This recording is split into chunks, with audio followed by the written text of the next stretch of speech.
దళితులని వర్గీకరణ చేస్తూ రాజకీయ పార్టీలు, అప్పుడు టీడీపీ పార్టీ మాలల యొక్క చైతన్యాన్ని, ఆంధ్రాలో మాలల్ని రాజకీయంగా అనగదొక్కడానికి వర్గీకరణ అనేటువంటి ఉద్యమాన్ని తీసుకొచ్చింది. అందులో భాగంగా మందకృష్ణ గారితో ఎంఆర్పిఎస్ పార్టీ పెట్టించి 94లో పెడితే ఒక ప్రత్యేకమైన ఆర్డినెన్స్ తోటి ఎస్సీ వర్గీకరణ చేయడం జరిగింది. ఆ ఎస్సీ వర్గీకరణని 2000 సంవత్సరం నుంచి 2004 వరకు ఆ యొక్క వర్గీకరణ ఫలాలు మాదిగ సామాజిక వర్గం పొందడం జరిగింది. సుప్రీంకోర్టు సరిగా లేదని కొట్టివేసింది. సరిగ్గా 20 సంవత్సరాల తర్వాత అదే సుప్రీంకోర్టు వర్గీకరణను చేసుకోవచ్చు అని ఒక మాట మాత్రమే చెప్పింది. నరేంద్ర మోడీ గారు పెరేడ్ గ్రౌండ్ లో మందకృష్ణ గారినితో మీటింగ్ పెట్టించి ఆ మీటింగ్ కు వాహనాలను, డబ్బులని, అదే విధంగా జనాలను తరలించి ఇక్కడ ఏదైతే పెరేడ్ గ్రౌండ్ లో వర్గీకరణ చేస్తామని చెప్పి మాట్లాడాడో అదే సుప్రీంకోర్టు న్యాయమూర్తి అయినటువంటి చంద్రచూడ్ నుంచి ఆ మాట రావడం జరిగింది. మందకృష్ణ గారు ప్రతి మీటింగ్ లో కూడా నరేంద్ర మోడీ సహకారం వల్ల నరేంద్ర మోడీ చంద్రచూడ్ ను ఇన్ఫ్లుయెన్స్ చేసి వర్గీకరణ ఇప్పించాడు అనే విషయాన్ని మేము తీవ్రంగా ఖండిస్తా ఉన్నాం. మేము అందు గురించి ఆ యొక్క వర్గీకరణను వ్యతిరేకిస్తా ఉన్నాం. అందులో భాగమే ఆ యొక్క సుప్రీంకోర్టు తీర్పు. అత్యున్నతమైనటువంటి రాజ్యాంగంలో దళితులని వర్గీకరణ చేయరాదనే విషయాన్ని గుర్తు చేస్తా ఉన్నా. ఏదైనా బాబాసాహెబ్ అంబేద్కర్ గారు ఒక కులాన్ని తీసివేయాలన్నా, ఒక కులాన్ని చేర్చాలన్నా అది 341 క్లాస్ 4 ప్రకారం చేయాలని చెప్పింది బాబాసాహెబ్ అంబేద్కర్ గారు. రాజకీయ పార్టీలు ఇందులో ఇన్వాల్వ్ అయి మాలా మాదిగలను విడదీసి అప్పుడు చంద్రబాబు గవర్నమెంట్ చేసింది వైఎస్ రాజశేఖర రెడ్డికి కొనసాగించారు. అదే విధంగా కేసీఆర్ గారు, ఇప్పుడు రేవంత్ రెడ్డి గారు. మేము ఈ మాల సంఘాలుగా ఈ యొక్క వర్గీకరణ అంశాన్ని రాజ్యాంగబద్ధంగా పార్లమెంటులో బిల్లు చేసి దేశవ్యాప్తంగా చేయడానికి మేము స్వాగతిస్తున్నాం. కానీ రాజకీయాల్లో మాల సామాజిక వర్గాన్ని రాజకీయంగా, ఆర్థికంగా అడ్డుకునే విధానాన్ని తీవ్రంగా ఖండిస్తా ఉన్నాం. అందుకే అంతేకాకుండా సుప్రీంకోర్టు తీర్పు వచ్చిన వెంటనే గౌరవ ముఖ్యమంత్రి అయినటువంటి రేవంత్ రెడ్డి గారు అందరికన్నా ముందే ఆ యొక్క సుప్రీంకోర్టు తీర్పును చదవకుండా, ఆ సుప్రీంకోర్టు తీర్పులో ఏముందో అని తెలియకుండానే ఆయన దాన్ని మేము ఇంప్లిమెంట్ చేస్తామని చెప్పడం జరిగింది. కాంగ్రెస్ ప్రభుత్వం అధికారంలోకి వచ్చిందంటే మాల సామాజిక వర్గం కాంగ్రెస్ పార్టీకి ఓట్లు వేసి ఏపిచ్చి గెలిపించినటువంటి చరిత్ర మాల సామాజిక వర్గాన్ని.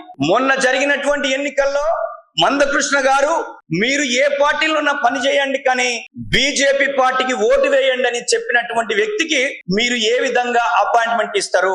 మీరు ఏ విధంగా ఆయనను మీ దగ్గరికి పిలుచుకొని మీకు అన్యాయం జరగకుండా చూస్తామనే విధానాన్ని మేము తీవ్రంగా ఖండిస్తా ఉన్నాం.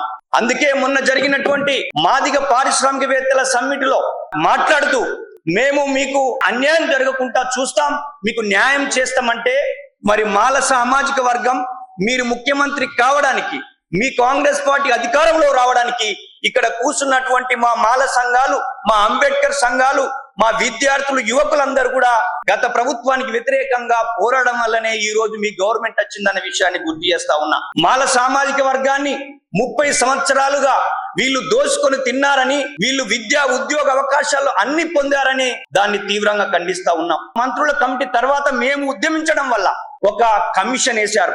ఆ కమిషన్ తెలంగాణలో ఉన్న మాల సామాజిక వర్గానికి ఎన్ని ఉద్యోగాలు ఉన్నాయి, మాదిగాలకు ఎన్ని ఉన్నాయి, మాకున్నటువంటి అనుబంధ కులాలు 59 కులాలకు ఏ విధంగా రిజర్వేషన్ పంపిణీ జరుగుతుందో చెప్పకుండా 2 నెలల్లో చేస్తాం, 3 నెలల్లో చేస్తామనే విధానాన్ని ఇక్కడున్న మా మాల సంఘాలుగా తీవ్రంగా ఖండిస్తా ఉన్నాం. అసలు 59 కులాలకు ఏ విధంగా పంపిణీ జరుగుతుందో ఇప్పటి వరకు లెక్కలు మీ దగ్గర లేవనే విషయాన్ని గుర్తు చేస్తా ఉన్నాం. అందుకే మేము ఒకటే చెప్పదలుచుకున్నాం, ఇది సుప్రీంకోర్టు ఇచ్చిన తీర్పు, అది సుప్రీం కాదు. చంద్రచూడ్ గారు, నరేంద్ర మోడీ గారు కలిసి ఇచ్చినటువంటి తీర్పున దాన్ని మేము భావిస్తా ఉన్నాం. ఉత్తరాది రాష్ట్రాల్లో ఉన్న చెమార్లు వ్యతిరేకిస్తున్నారు. మాల దళితులలో ఉన్న రాజకీయ పార్టీలు పెట్టిన ప్రతి ఒక్క పార్టీ వ్యతిరేకిస్తా ఉంది.